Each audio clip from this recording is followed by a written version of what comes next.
Well, welcome, Briana, to the Peaceful Birth Podcast. I'm so happy to have you. Thank you for having me. Of course. Yeah, how are you doing today?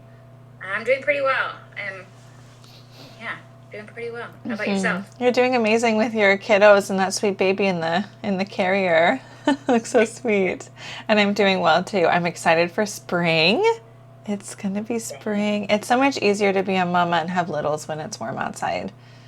I agree wholeheartedly when you can just like take a walk and get to a park and not have to, yeah, Yeah, and the layers are of like me. mittens and boots and coat, it's like so much. Yeah. Yay. Well, I'm really excited to talk about your births. I wonder if you want to start by sharing how your first birth experience was. Maybe you could take me back to the beginning when you first found out that you were pregnant. What was that like? The first one was a bit of a surprise because I had been on birth control since I was a teenager. And so my husband and I were in a trailer traveling across the country and decided we were going to stop and start a family soon. And the internet, when I Googled, was like, if you've been on birth control for an extended time, like it's likely you'll have a hard time getting pregnant. Like plan for like 6 months before you like have positive results. And I was like, all right, fine. Like we'll just start trying now. And like multiple things booked. So we had like 4 or 5 months of traveling to do. And I'm like, that will line up perfect with what I have scheduled. And then 2 weeks later, I found out I was pregnant and I had COVID. And because originally I had COVID and I was like, it's so weird because everyone says they get COVID and they're not hungry and they can't smell or taste food. And like, all I want to do is plan the next 3 weeks of like meal plans. And I can smell everything. Like, and so took a pregnancy test and then I was pregnant. So then we had to cancel as much as we could traveling wise and find a place to hunker down and find medical care because we didn't have any primary care at that time. And then I found out because I had waited so long to like get a doctor's appointment for being pregnant. We were in Texas at the time and I thought I could just call and like, oh, I need to have my 20-week scan, like, right, or like my 12-week scan right now. And when I called to set up the appointment, they were like, you're already 12 weeks. Like, you should have a primary care physician and people already set up for you. Like, now we can't just take you as a patient. You'll have to get a doctor's appointment and then be referred to us as a late. What? Yeah, Transfer? Texas had a lot of weird things, right? You'll have to be referred to us to be a pregnant patient here, like, or a prenatal care here now. And I was like, okay, well, that shifts the way we were going to travel. So then we had to lock in a primary care physician to be referred to a midwife, a midwifery, and all of the things to establish care in Texas. And we found an apartment there and then finished traveling in the trailer as we waited for our apartment to like become ready for us to move in. Because everything there was also booked out really far as move-in dates. So yeah, Oh. and we landed in Texas for a year, which is where we had my first daughter. Aw, yeah. That's so interesting that they wanted you to refer, but there are really strange rules in different states around midwifery too. And it was midwives that you went to?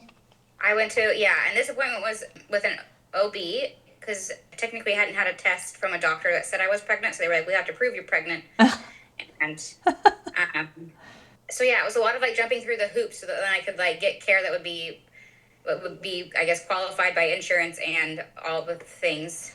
Yeah. Yeah, that's wild. Okay, well, you got your referral, you got in with the midwives, you got your apartment. How was your Mhm. prenatal care? Was this a birth center like midwifery group or was it a home birth midwifery group? It was a home birth. You could have worked with a birth center, but I wanted to do a home birth. I still have a fear of getting in a car in labor. I just don't, that whole idea, that thought scares me. Uh-huh. Yeah, that's totally um, understandable. That's also one of the reasons why I did home births. But with my second, I went into labor on the acupuncturist table, like 30 minutes from my house. And I had a 2 hour labor. So an hour and a half of my 2 hour labor was in the car on the way home. I was like, this is why I had a home birth to avoid this. right? So funny. Okay, so you're planning a home birth. Planned a home birth. And Texas also had a rule about going past 41 weeks. I actually also did acupuncture to get my labor going with her because they had said, oh, well, your 41 weeks is on Saturday. And if you're not in labor, if you haven't had the baby before Monday, we're going to have you go in and be induced. And so I did a Watsu massage where you get in a pool and have you ever heard of those? Yes. Yeah, do you want to explain what it is for those who don't know? So you get in a big pool that's like warm water, and they put floating devices on your knees, your ankles, your wrists, and then they have a person that like supports your chest in the water so you're above, you don't sink. And then they like move you through the water and gently massage like your back, your shoulders, and like your arms and legs. It was amazing. That's I thought it was so cool. coolest massage I've ever experienced. I've never done that before, but I would love to. Everyone who's pregnant should do something like that. Yeah, if you get a chance, I would jump at it. Like that is, I don't know, I haven't seen them here, but Texas, I feel like it was a couple different people that did them, but the weather is like, I feel like more most of the year in Texas, so it makes sense. There's a lot of pools, Yeah. like, that are able to stay standing year round. So I did that, and then I also met with an acupuncturist that did labor-inducing points on like my feet and legs, and 2 days later I went into labor. Oh my goodness. Cool. That's the formula, I guess. Watsu massage. It worked. That's awesome. Yeah, so what was it like when you went into labor? I never had I feel like the first stage of labor that everyone talks about where like, oh, you'll have contractions, but you'll be able to talk through them and like have things to do to keep yourself busy so that you'll like have, things to keep your mind on. Like that, I never got that part. Like I woke up and was immediately like, OMG, call the midwife right now. OMG. And my husband was like, but wait, shouldn't we like time your contractions and like have an hour of time? And I'm like, no, like call her right now. And like, and so he called and the midwife was like, yeah, well, it could slow down. So how about you give it some time? And then she heard me in the background go through a contraction. She goes, okay, never mind. I'm on my way right now and I'll be there as soon as I can. And they were there. Time felt so weird with the first one. I feel like I did not keep track of time at all. So they showed up probably about a half an hour later, and then it was 5 a.m. when I went into labor, and they got the birth pool set up.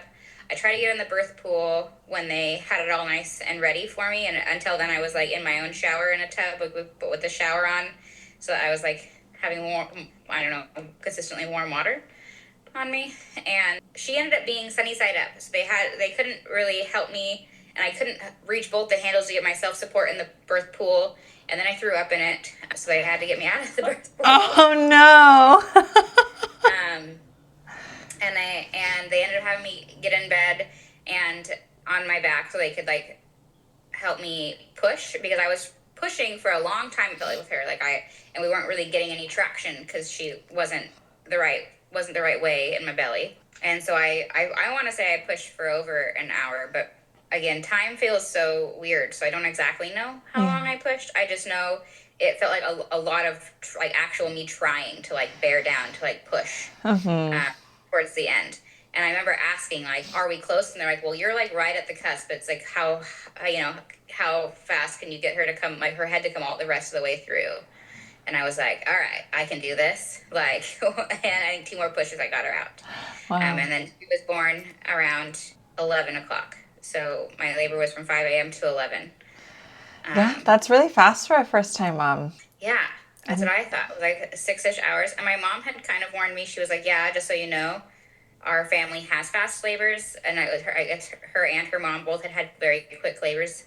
So I followed that same trend. Yeah.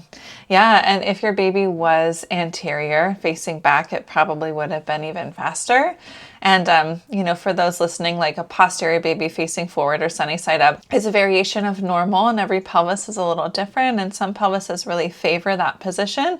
And sometimes babies choose that position because maybe there's a little tension in one part of the pelvis, and so they'll kind of want to turn forward instead of back. Like there's lots of different reasons why babies can do that. Sometimes it can cause longer pushing stages and longer labors, and it can increase the risk for tearing. I also just went to a birth a couple weeks ago, and the mom had a 2-hour labor with no back pain and no tearing, and her baby was posterior. So like it doesn't always mean it's harder, but it definitely can. And that's usually when you don't get the fetal ejection reflex and you have to work harder to push the baby out, as if they're kind of more facing forward. That can happen sometimes for sure. So yeah. Wow. Okay, cool. So baby's like goes right to your chest. Did she do well, like right after birth?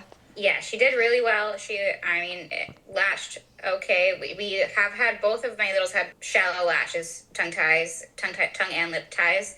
So I mean, down the road, we ended up losing a bunch of weight, having to get her tongue tie fixed and go through a whole process to get that so that she could get milk out, because she would suckle, but she wasn't like pulling milk. So then I had to do some pumping and power pumping to get my milk to come in, and then get her latch fixed, or get her tongue tie fixed so that she could properly latch and pull milk. Yeah. But as far as everything else, there was nothing else crazy. Yeah. Okay. So it sounds like you had a relatively smooth postpartum, just kind of had to deal with the tongue tie and losing weight thing, which I'm sure was hard. I think what makes it hard is like not really having the knowledge. I feel like the more knowledge you can give yourself prior to birth and like that stuff, because when you are emotional and in the moment, you can't. There's like researching and like reading stuff is like way harder because you're already also emotionally feeling it. Whereas I think that if I had any knowledge of like what that could look like and how you can handle those things, like I think I would have been able to navigate smoother. Like when he had an issue with the tongue tie, I immediately was like, all right, and this is how we're going to handle this, and here's how we're going to make sure he doesn't drop weight, and here's all these things. Yeah.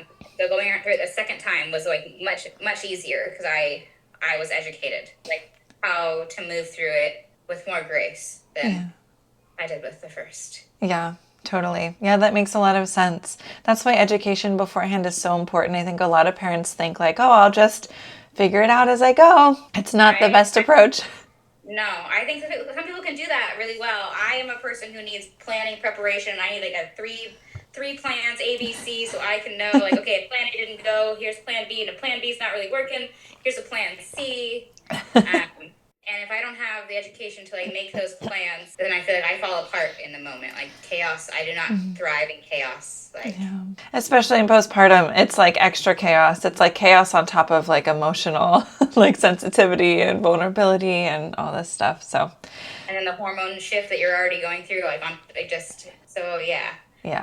Yeah, you want it to be easier for you in postpartum, not harder. And getting the information beforehand is like, that's a great tip for those who are, preparing for postpartum, to like learn some stuff beforehand, take a class or something. That's why like in my coaching program, I support moms through postpartum for as long as they need. Because I feel like, parents think like I have to learn about what's going to happen, and they take a birth class, and the birth class probably covers a little bit of immediate postpartum stuff, but then that's it, and they're kind of left on their own to figure out how they're going to like do everything and how they're going to integrate what they've learned, and reading books, maybe you're learning things on social media, and we kind of piece some things together on our own. But having like continuous support, or someone who can just be there to give you that information, give you the support, and do that preparation work beforehand is like really helpful. So that's like the approach I take now, and I find that people just have better experiences when they have someone who can consistently give them that personalized support, and like preparing and also addressing things when they arise in postpartum. Like with my first, I couldn't get my baby to sleep. I just could not figure it out. And I would just be like, I guess I don't sleep anymore. And I'm Googling like, how do I get my baby to sleep? And like nothing was working. And it wasn't until like I had my midwife come over, and she could talk me through what was happening, and I had someone who could like help me solve the problem and teach me what I needed to do. And then we slept so much better. I still didn't sleep well for like 9 months. And then I learned more. And with my next two, I slept so much better because I learned how to sleep better with my kiddos and how to create like better sleep habits, I guess. Yeah, sometimes that's how it goes too. Like your first, you just kind of like learn the things, and then it's a little easier with the next kiddos. I definitely feel that. Again, some of the things you learn, you're like, oh, that seems so like common sense, or like that doesn't like, it seems like it's easy, but when you're actually in the thick of it as a postpartum mom, like it's not. Yeah. It's not as simple and like commonsensical as you would imagine. I feel like the more knowledge you can have about every aspect of taking care of a newborn, even like it's not just changing a diaper. It's like understanding what might be happening so that you also don't lose your mind if like they are screaming because they're like, we're getting their digestion system working, and so they may just have like a hard time pooping for a little bit, or like all those things that you like learn after you become a mom. Like I think are important to have someone like tell you you're not crazy, and it's not, nothing's wrong. Like it's all about like a range of normal, and like how you are going to yourself cope in the moment, and like what tools and tips can you do that might help you get through the moment. Smooth it. Yeah, absolutely. Yeah, we need connection with other people to guide us through some of that so we're not figuring things out by ourselves. It's just too hard. It doesn't have to be that hard. This one was a lot different than Val because we decided we wanted to get pregnant when she was about 2, and we tried for a whole year without getting pregnant. So it was not quick and easy like it was with Valerie. It did take a long time, which was kind of frustrating, I feel like, for me, because it just seemed like it was so easy the first time. And I was doing acupuncture and chiropractic work and trying to like change my diet and my daily habits to try and like help support conception. And it took a full year and a couple months before we finally found out that we were expecting a second one. And when I did, it was more of like I had a suspicion. We went on vacation to visit my parents, and I just was like, I feel like maybe, and I didn't say anything to my husband until we got home. I took a test and I had like proof it, but it was a lot more exciting and less stressful because we knew where we were going to be. We had already signed a lease, whereas the first time we had no lease and we were living in a trailer. So we just had a lot more things like set up. And I had already researched midwives, and I already had an OB established. And so it was a lot simpler as far as like setup goes. And were you still in Texas? No. So after we had Valerie, we finished up the lease in Texas, and then we did another year on the road with her with us in a minivan, and we went on over creation again, and then we landed for a year in Annapolis, and that's where we were trying, was in Annapolis. We were there in Maryland for a year, and then we had just moved back here to Oregon, and we found we were pregnant while we were here, and my parents are in Arizona, so we were just driving back from Arizona when I was like had the suspicion because I was only like 1 day late. It wasn't really late, but right. I just had a feeling. I don't know. Yeah. Sometimes sometimes you just know. With all 3 of my kids, before I took the test, I was just like, something's different, And I remember testing actually with my second, and I kept testing negative because it was too early. And I was like, something is wrong with me. And I started like trying to go in to see all these doctors and doing research. And I was like, do I have like adrenal burnout, or do I have like hormone imbalance? Like, what's wrong with me?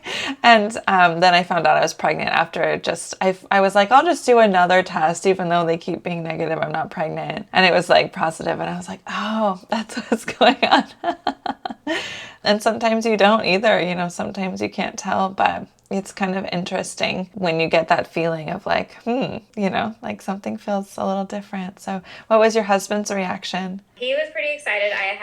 What I did to tell him was I took a test, and I was positive, and then I ordered Valerie a shirt that said, I have a secret. And then on the back, it was like, I'm going to be a big sister. And I had her go and like, be like, hey dad, look at my cool shirt, and twirl around and show him. And he was like, what? Super excited, making coffee, and it was cute. And then every time she wanted to go to the playground, she's like, I need to wear my big sister shirt so I can tell everybody else. Like, that was really sweet. That's so sweet. Oh, that's adorable. And she was 3? My daughter was 3 too when I got pregnant with my second. It was actually on her 3rd birthday that I conceived my... Yes, she was technically still 2 because she's 3.5 now. We announced that we were pregnant at her 3rd birthday to the family when they came to visit. Okay. Yeah. Oh, that's so fun. So what was your pregnancy like, having a little one? This time went a lot smoother. I feel like I ate healthier. With Valerie, I had gotten put on bed rest for a chunk of time. And this time I didn't have any weird bleeding or anything that happened, so that was very smooth. I would say like it was a lot different having a toddler and chasing her around, and like being able to like rest and recharge and like food prep and keep my house nice and clean. Like everything about that aspect shifted because having a toddler does that. But I mean, overall, I'm generally pretty well.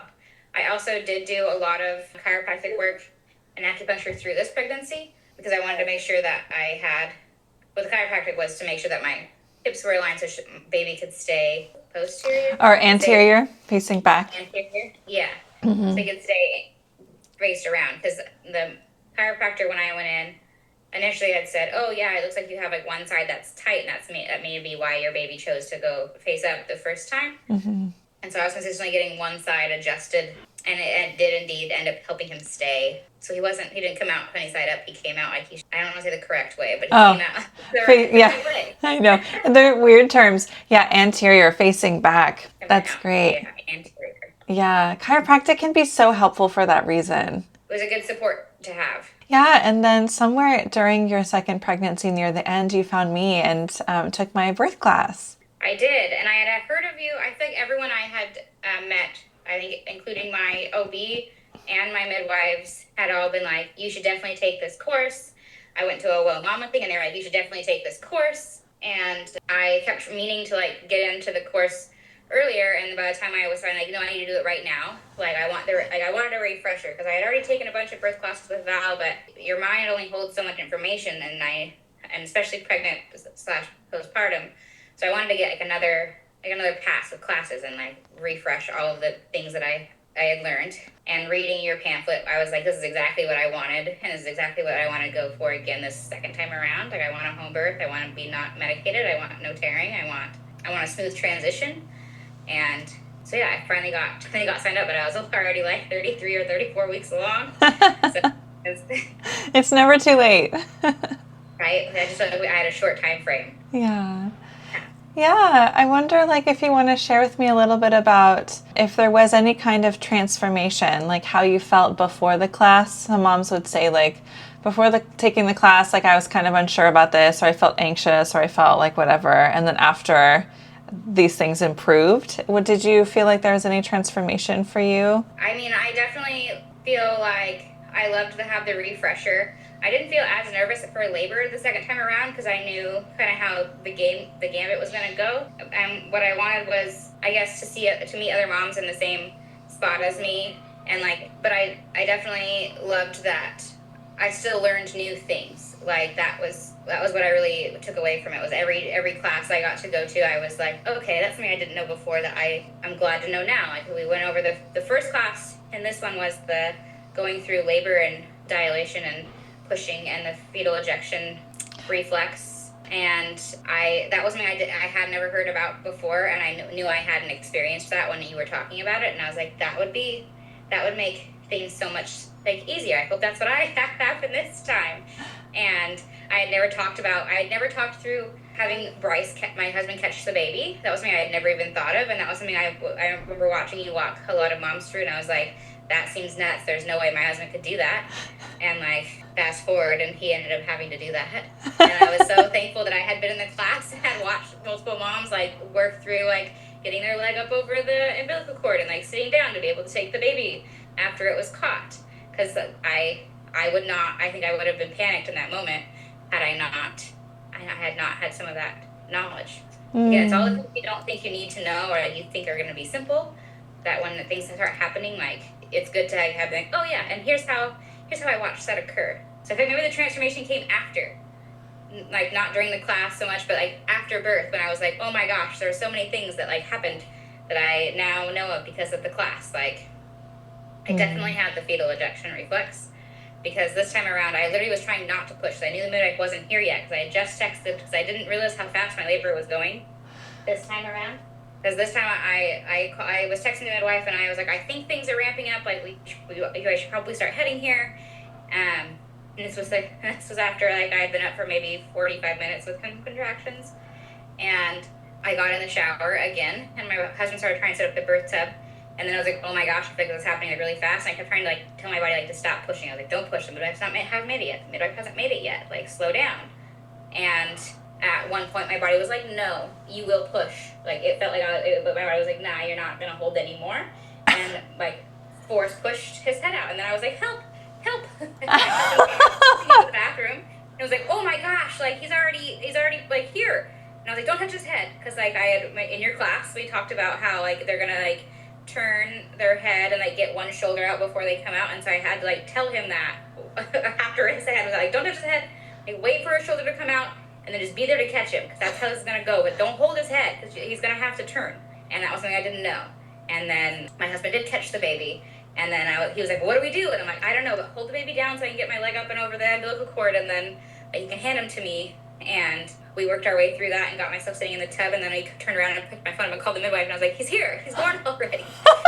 And my wife's like, is he crying? And I was like, yes. And she's like, okay, well, I'm pulling up to your house in 2 minutes. I got stuck behind a train. And I came in a few minutes after. So my husband caught the baby, and I had the fetal ejection reflex. And yeah, it was wild and fast.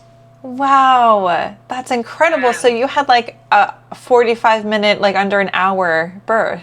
So an hour and 20 minutes if you include like when I first woke up. But yeah, it was very fast. What time is it? Was it during the day or night?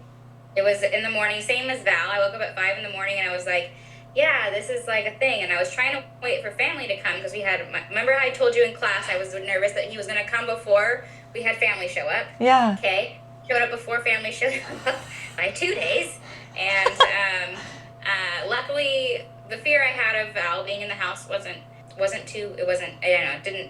end up mattering so much. My husband had her upstairs, the door closed, and she didn't even know what was going on. And then she came downstairs after, was like, oh, look, like baby brother is here. And I was like, yeah, he's here. Like, isn't that so nice? And yeah, and so she didn't even realize there was anything happening, which was perfect, really. Yay. Yeah, that's great. So she just kind of did her own thing, and then she came down and was like, oh, there's a baby, and it wasn't even an issue. Yes. Yeah. Trying to, think if there's anything else. Yeah, I'm like, I don't know. I think that was like the big thing of the class. I was like, those are all things that like I learned in that one sitting that I did not experience the first time, and also things that I would not have known. I also think would have like had me like, I don't know, I'm scrambled, like I can't think in this moment. Right. But being and be able to like reflect and be like, okay, here's what I watched, and I'm just gonna like try and like tell my husband what I watched and tell it. Yeah. Yeah. Tell him how to help me. Yeah, because he was with Val when you came to the class, right? So he didn't get to learn this stuff, but you got to see other couples when I walked them through, like how to have the partner catch baby and then how to get the baby to mom with the cord. Sometimes we pass between the legs, sometimes we lift the leg over. So you got to see that, so you understood. And you also had learned head comes out, head rotates. We don't touch the head. We like let the head rotate. That's so awesome. So it sounds like the class really prepared you for that experience. Correct. That was amazing. That was exactly what I needed, and it came to, you know what I'm saying? Like that's so kismet. Like that is what I saw, what I remembered, and then what happened and how that helped me. And the other thing was the positions in the class was the other thing that really I feel like I went back to. I remember you telling one couple, they were like, oh, I plan to be squatting or try squatting as a position to be in for birth. I remember you saying that's actually an increased risk of tearing, and the best is hands and knees. And I remember like cognitively saying to myself, like, don't like stay on hands and knees, like don't try and get myself to sit up. And I ended up with 0 tearing also this time around. Whereas with Val, I know I also had to try a lot harder, but I had a small amount of tearing with Val. And this one, was no tearing, no medication, and it's technically kind of a free birth, but we had help like right behind the wheel, just not quite there. It was an unplanned free birth, I think. Yeah. Yeah, and Midwife just showed up like right after baby came out. Oh, wow. What a beautiful birth. I'm so happy for you. That's like why I, in the class, like I like to teach, and my coaching program too, just give parents all that information so they just understand things. Because sometimes things like that can happen. I saw a video of a baby being born in the car recently, and they had no idea what to do because they just didn't learn anything about like what to do postpartum. And what you do in that situation is just put your baby skin to skin and like rub their back, but they didn't know that. So the dad was like, turn the baby upside down.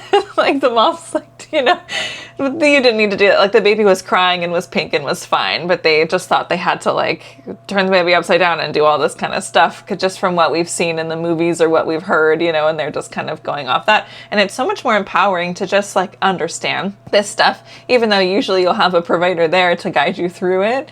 It can be really helpful, especially in those kinds of situations. So I'm so glad that the class was helpful for you, and so proud of you. Good job. Like, that's incredible. It sounds like you did that just completely on your own and just had your husband at the end. And so funny. I love the part where you were instructing him on what to do when you're giving birth.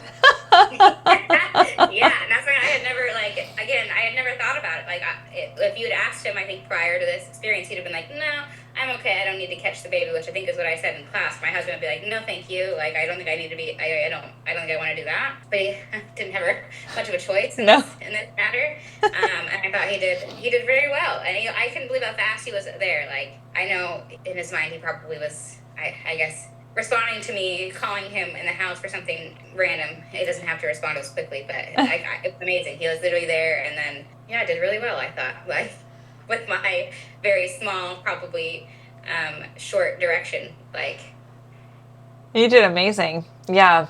I think there's a lot of ways we can respond when a baby starts coming out before provider gets there, and it sounds like you both just did great. Yeah.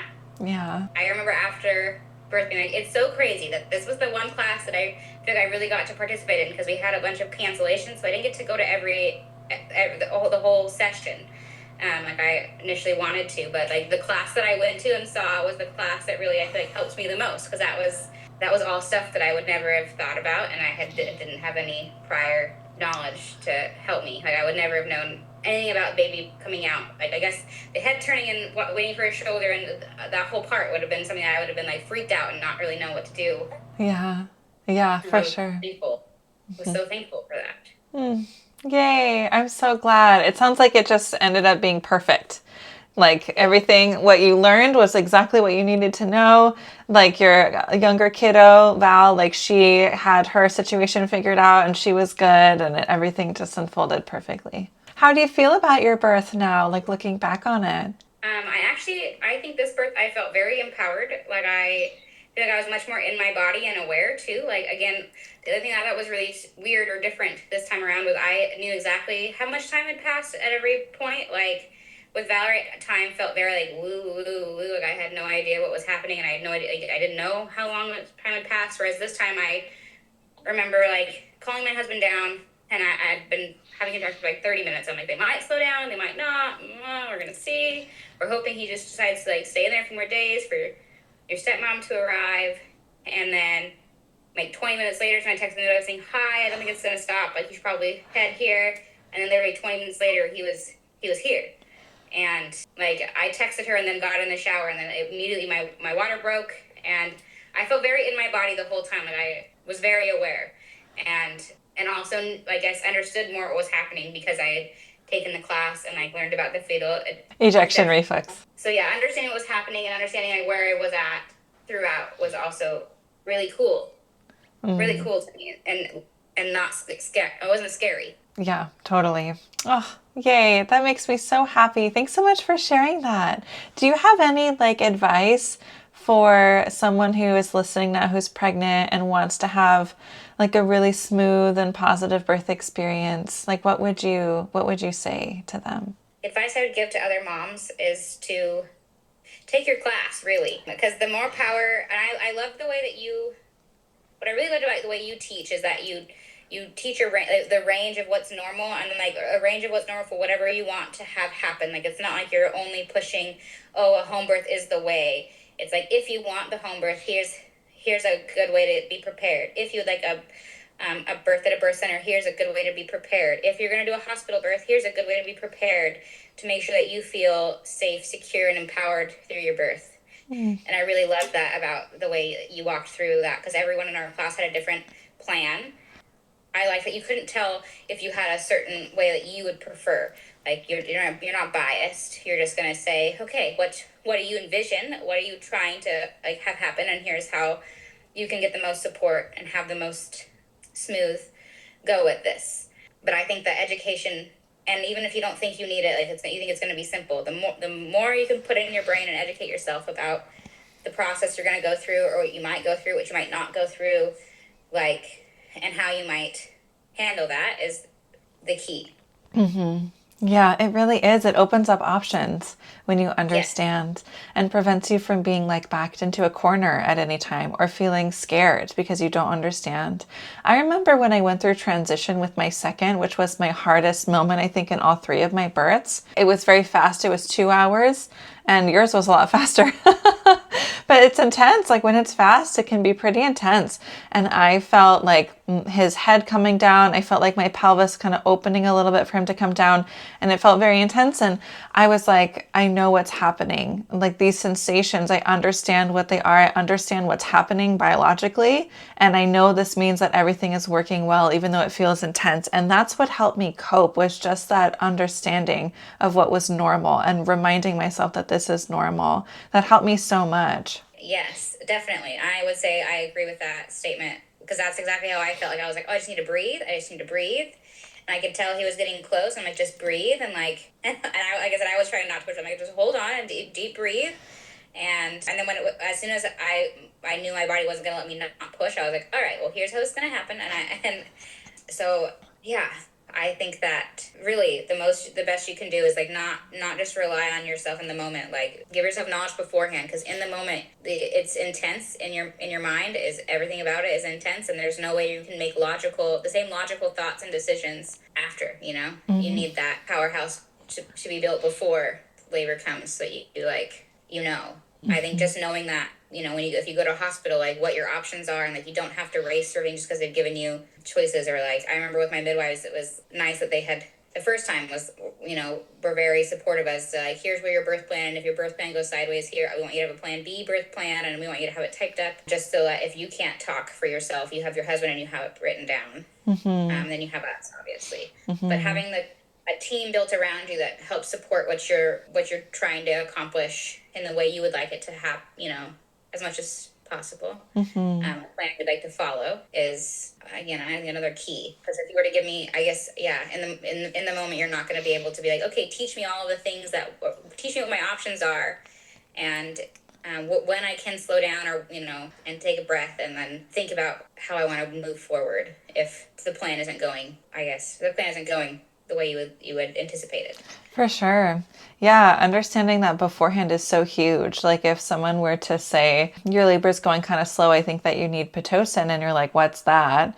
What are the risks to that? What are the benefits? What are the alternatives? And that's a lot to learn. I could talk about Pitocin for an hour, Right. I think like even come with those questions in the moment. Like if you're in labor and you're going through contractions, like I feel like even listening or having those questions come up, like, oh, what is a risk? What is a benefit? Would be something that I wouldn't even know. Like I'd be like, I don't know. Like, should I? Do I? Yeah. I wouldn't be able to logically think through, okay, what should I ask? Right. Yeah. Yeah, totally. I don't think your partner would either, because your partner also has their own, I'm sure, like alarms going off in their head. So yeah, I just think that it is empowering to have knowledge and know as much as you can about the myriad of what a birth can look like and what is still normal, and like. Yeah, absolutely. Yeah, it's well researched that good quality birth education improves outcomes. And that makes a lot of sense, because in a home birth, it's different. But if you're at the hospital and we follow along every single policy and procedure that's recommended, we follow every algorithm of like, your water breaks, now you get Pitocin. It's been 3 hours, you get a cervical check. We might not be getting the best evidence-based care, because a lot of those policies are based in old, outdated research, and new research shows that there are more options around lots of things. And so, yeah, it's like really important to understand that stuff so that you can get better care and make choices that feel right for you, rather than choices that like feel, are convenient for someone else, for example. Right. Or that you don't really know what they are until afterwards, and you're like, oh, I wish I hadn't done it that way, or I wish I would have said no in this moment and just waited a little longer, or done X, Y, and Z instead of just saying like, oh, okay, because that's what someone has suggested. Like, because just because it's suggested doesn't mean it's the right path for you, I guess, or like the right decision for you. Absolutely. Yeah. Yeah. A lot of things are suggested just out of these non-evidence-based policies, and that conveyor belt model where everyone gets this thing. It works for some people and it doesn't work for others. And I think that's also how we can prevent trauma. Like when something happens during birth, or you say yes to something and then a risk pops up to that, and you didn't know that that was a risk that was possible. Like you didn't know when you made that choice that that risk could happen. And then it happens and you're like, I didn't even know I was consenting to that. And that can feel like really disempowering and can like bring up a lot for people to have to navigate through after they have their babies. So just supporting families and being able to make informed choices, which means they understand all the things beforehand, is so helpful for protecting mental health and helping parents have more positive births. So yeah, thanks so much for everything that you said. That means a lot to me. Like what you just said about my class being non-biased too, like means a lot. I actually don't teach at that location anymore because one of my students went into her appointment at the end of pregnancy, told her provider that she decided not to do the growth ultrasound and that she wanted intermittent monitoring. And that's because she learned in my class that declining the non-medically indicated growth ultrasound and choosing intermittent monitoring instead of continuous are evidence-based ways to reduce your risk for a C-section. She really wanted to have a VBAC.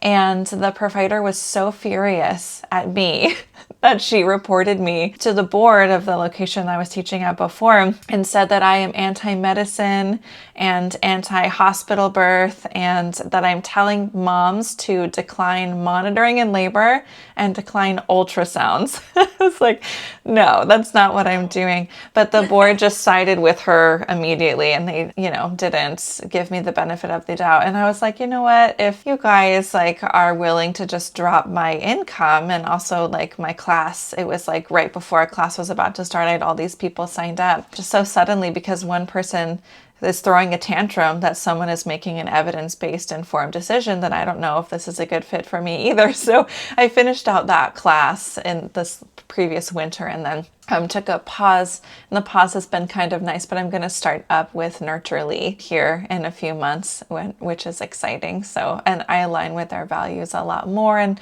they really have my back. So it's like, I think a good thing too, though, the fact that that rocked me a little bit, but I felt like, I think this is good because what that means is that I'm kind of shaking things up a little bit. I'm providing parents with this evidence-based education for them to feel empowered to make their own informed choices. And the backlash that I got to me is a sign that what my purpose is working, what my intention is being fulfilled. Parents are going in and making informed choices, and sometimes that can upset people.